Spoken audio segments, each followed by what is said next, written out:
Don't miss this year's Commercial UAV Expo, September 2nd to the 4th in Las Vegas. It's the premier event for the commercial UAS community, focusing this year on drones in action. Use code SAVE100 for a $100 discount or a free Expo Pass. For more information, go to expouav.com.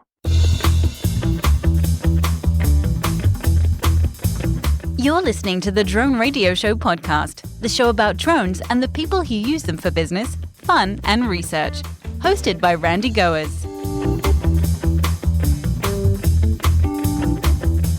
Hello, everyone. This is Randy Goers, and welcome to the Drone Radio Show podcast, episode 447. 10 years, 446 interviews, more than 1 million downloads, and thousands of minutes spent talking with the pioneers, innovators, regulators, and risk takers who shaped the drone industry into what it is today. Honestly, it still blows my mind. When I launched this show back in 2015, drones were still seen by many as novelties, cool gadgets, maybe tools for filmmakers or hobbyists. But deep down, I had a hunch. This technology was going to change the world. And here we are, a decade later. Today, I want to take a moment to reflect, not just on where the industry has gone, but on what I've learned from my guests, their stories, and the amazing conversations we've had together. So in this anniversary episode, I'm going to walk you through some of the key trends and recurring themes that have emerged over the past 10 years.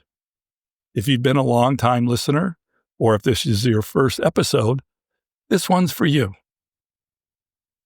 Let's start with one of the earliest themes that kept coming up: commercialization.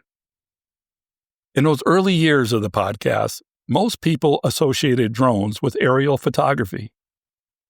But the guests on this show were already looking further ahead. They were talking about inspecting pipelines, mapping agricultural fields, monitoring wildlife, responding to floods and wildfires. And soon, a new question started surfacing. What's the ROI? In those early interviews, return on investment was often theoretical, potential savings, based on best-case assumptions. There was excitement, but also uncertainty. With so many companies entering the market, there was real pressure to deliver results. It didn't take long, though, for drones to prove their worth. They stopped being flying cameras and became essential tools, used in construction, infrastructure, logistics, emergency response, and more. The conversation quickly shifted from, can drones do this, to how quickly, how efficiently, and how reliably can they deliver? That shift from potential to performance was one of the biggest drivers of the industry's growth. Of course, regulation has been one of the longest-running and most complex storylines on this podcast.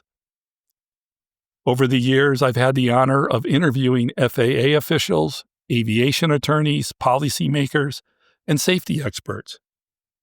And if there's one consistent challenge, they all acknowledge it's this: bridging the gap between fast-moving innovation and the need for public safety.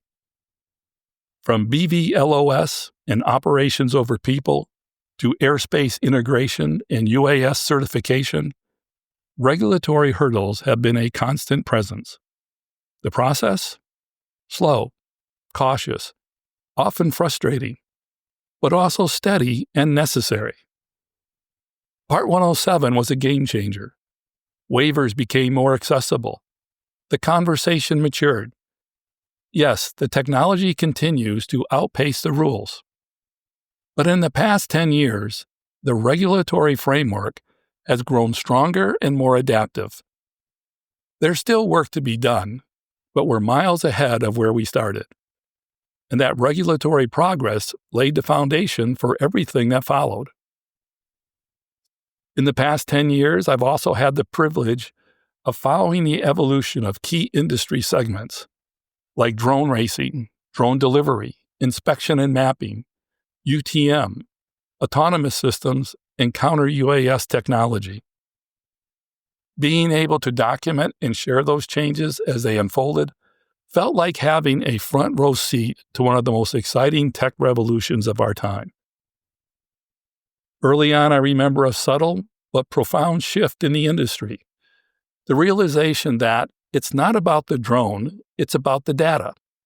And that message is even more relevant today. One message that came through again and again: partnerships are everything. This industry is not built by individuals working in silos. It's built by ecosystems, by developers, manufacturers, analysts, regulators, and end users working together toward shared goals. Guest after guest emphasized how essential collaboration was to a success. Whether it was pilot programs, regulatory sandboxes, or enterprise integration, partnerships made the difference.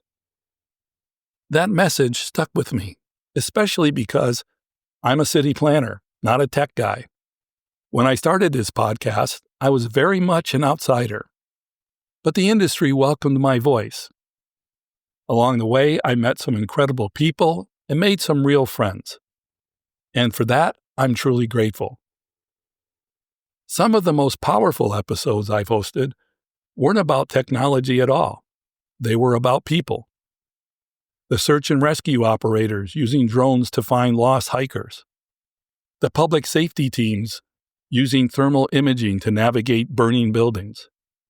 The nonprofits delivering medicine to remote communities. Researchers saving wildlife and documenting cultural assets. Those stories reminded me, at its best, this industry isn't just about innovation. It's about impact. It's about saving lives and preserving our planet. Another recurring theme that deserves more attention is education. From the beginning, educators, flight trainers, and certification leaders have joined the show to talk about how they are preparing the next generation of drone professionals. And over the years, we've seen a major shift. Drones are no longer a hobbyist interest. They're part of a degree program, vocational tracks, career pipelines. We're not just training people to fly, we're preparing them to lead. And now, as we look forward, there's a new theme emerging: autonomy. In recent years, the conversation has shifted towards AI-powered drones, edge computing, autonomous swarms, and intelligent decision-making systems. We're seeing drones that can fly themselves, make decisions on the edge, and complete missions without human intervention. It's not science fiction anymore. It's happening. The real question is, are we ready for it? And here's something that continues to surprise and inspire me. Despite all the different applications, industries, technologies, and even the competition, there's a shared purpose in this community, a unity. Whether I'm speaking with a rancher in Wyoming, a startup founder in Los Angeles, or a humanitarian coordinator in Kenya, they all believe in the positive potential of drones. That belief that drones can solve hard problems, save lives, and transform how we work and live has fueled this podcast since day one. So if the first 10 years of the drone radio show were about charting the terrain, then the next 10? They're about flying higher than ever. To every guest who shared their time and insights with me, thank you. To every listener, whether you've been here for one episode or 100, thank you. This podcast exists because of your curiosity, your passion, and your belief in what drones can do. Here's to the next chapter. Let's keep flying. Let's keep building. Let's keep imagining. I'm Randy Goers, and this is the Drone Radio Show. Thanks for celebrating 10 incredible years with me. Let's close out this episode and this decade with some voices of past Drone Radio Show guests. Perception in the drone industry right now is how fast it will grow and which sectors will grow and which ones These will things lag. themselves, it seemed very sci-fi and interesting to me. I thought it was such a cool thing. I thought it'd be Anyone cool. can go out and buy a drone and throw up a website, I but want to teach them to be professionals and to know how to fly it in that any a drone situation. can fly fully autonomously on site. No need for someone to babysit the drone. And Rather than provide ban something outright, local governments should really think carefully about how drone technology might. You have a standard use case. The return of investment question is just going to seem that's a no-brainer. It's too Drones competitive. to be doing anything that's dull, dangerous, dirty, or difficult, and taking those roles away from humans.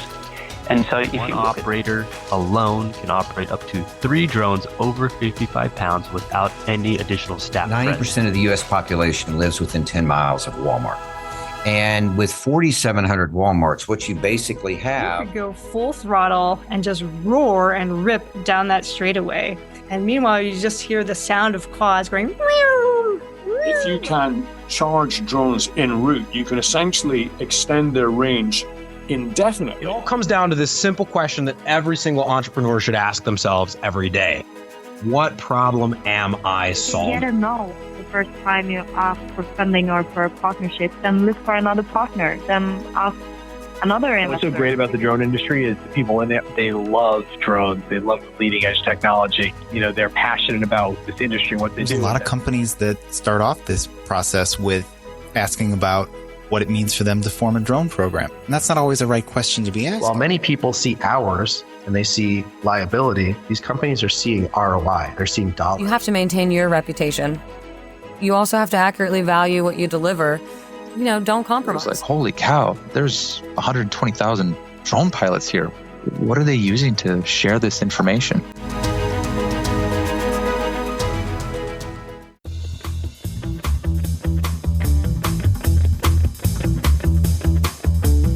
This has been the Drone Radio Show podcast. More information on today's show can be found on our website at www.droneradioshow.com.